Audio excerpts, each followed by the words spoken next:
Le Zodiac Alpha RA6300 IQ fait partie des robots de piscine les plus populaires de Zodiac. Mais est-ce qu'il mérite vraiment sa réputation? Salut et bienvenue. Aujourd'hui, une petite vidéo consacrée aux robots de nettoyage de piscine de chez Zodiac Alpha RA6300 IQ.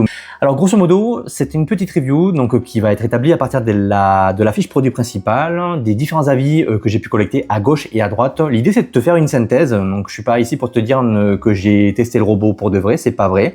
Même si j'ai une piscine, c'est pas ce modèle-là que j'ai, mais j'ai voulu faire une synthèse des avis pour apporter un petit peu plus d'informations, peut-être savoir si ce modèle-là personnellement peut m'aider, peut m'intéresser, et par la même occasion, j'en fais une vidéo pour voir si toi ça peut t'aider éventuellement à trouver ton futur robot ou ton prochain robot. Alors juste en quelques mots, la présentation très rapide de ce robot, il est conçu pour les piscines allant jusqu'à 6 mètres par 6, qu'elles soient enterrées ou hors sol avec des parois rigides. Il nettoie le fond, les parois, les lignes d'eau et il est connecté en Wi-Fi via l'application mobile IQ Link. Bon, je pense que c'est comme ça qu'on dit.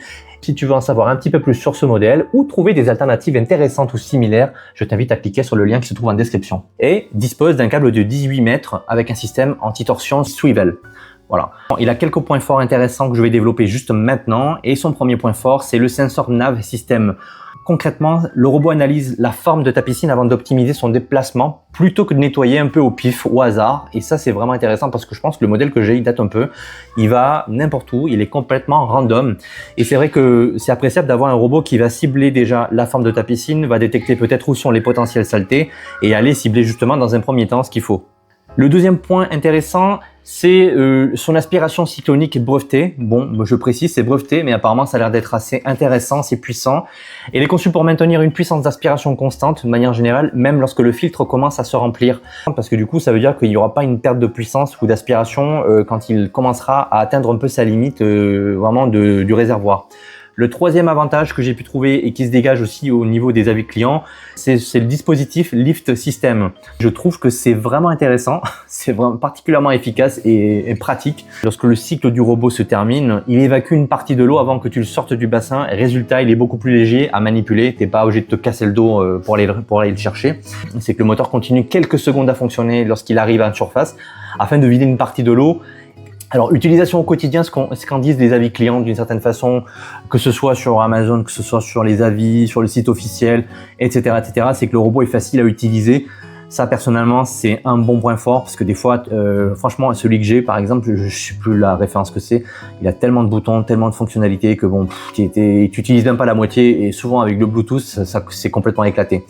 Alors, depuis le boîtier ou l'application, donc tu peux lancer les cycles de nettoyage et suivre la progression du robot, c'est super. Le bac filtrant de 5 litres, je précise, c'est assez conséquent, se retire donc par-dessus et se nettoie simplement avec un jet d'eau.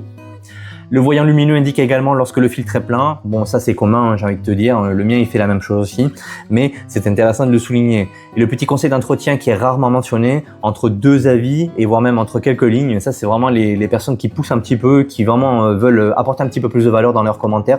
Et ça c'est génial. Sous le robot se trouve une vis permettant d'accéder à la turbine. Et si des cheveux ou des fibres s'y accumulent au fil des saisons, il est possible de les retirer facilement sans démonter complètement le robot. C'est vrai parce que moi, personnellement, je vais pas m'amuser à nettoyer la turbine de manière générale tous les 4 matins. Et c'est vrai que ça peut être intéressant après la saison de pouvoir effectuer ce genre de manipulation. Sur le papier, il a l'air très bien, mais il y a quelques défauts.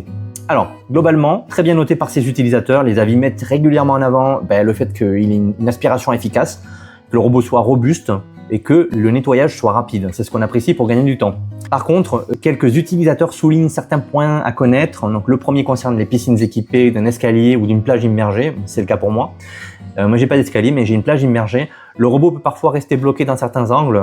Bon, après, ça, c'est à voir. Autre remarque qui revient, quelques bugs de connexion ou de mise à jour avec l'application eAqualink, nécessitant parfois plusieurs redémarrages et plusieurs tentatives. Je pense qu'on n'est pas au niveau des applications iPhone ou quelque chose de plus fluide et performant, mais ça mérite d'être là. Et enfin, le nettoyage de la ligne d'eau est un peu moins performant que sur les modèles supérieurs. Alors pourquoi? Apparemment, c'est une histoire de modèles. Les modèles supérieurs comme le RA6500 IQ et le RA6700 IQ disposent d'un capteur supplémentaire dédié à la détection de la ligne d'eau, contrairement à ce modèle-là. Donc si c'est peut-être un élément qui t'intéresse, donc c'est peut-être vraiment, il faut aller chercher le modèle supérieur. C'est la principale différence technique avec les autres modèles. Donc à part ça, ça reste très correct, d'après ce que je peux lire, d'après ce que j'en déduis et j'en conclus. Pour qui il est fait ce robot? Donc, c'est un très bon choix si tu as une piscine qui mesure jusqu'à 12 mètres par 6. Au-delà, il faudra peut-être prendre un modèle supérieur. En deçà, peut-être que ça peut faire l'affaire, mais peut-être s'orienter vers un robot un peu moins performant, mais qui fera tout autant le job pour pas payer le prix fort. Si tu recherches un robot de gamme sans aller jusqu'au prix des versions supérieures, ça peut être aussi une piste intéressante. Et autre élément, c'est que voilà, si tu cherches l'application mobile avec un robot connecté, c'est aussi une piste intéressante.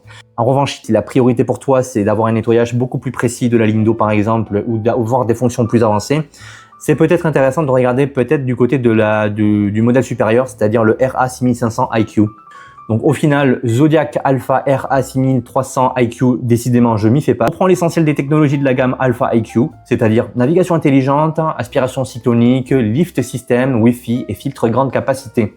Voilà ce qu'il fallait savoir sur ce modèle-là de robot. Si tu as aimé cette vidéo, like, abonne-toi parce que je démarre la chaîne et que c'est intéressant, que je vais partager encore de la valeur. Peut-être même en allant en magasin, te proposant des reviews un petit peu plus granulaires, un peu plus sympas. Tu peux laisser ton commentaire si tu as déjà ce robot ou que tu connais bien la marque Zodiac. N'hésite pas, franchement, ça peut aider vraiment beaucoup de monde et je me ferai un plaisir de te répondre. Et quant à moi, je te dis à très bientôt pour une prochaine vidéo.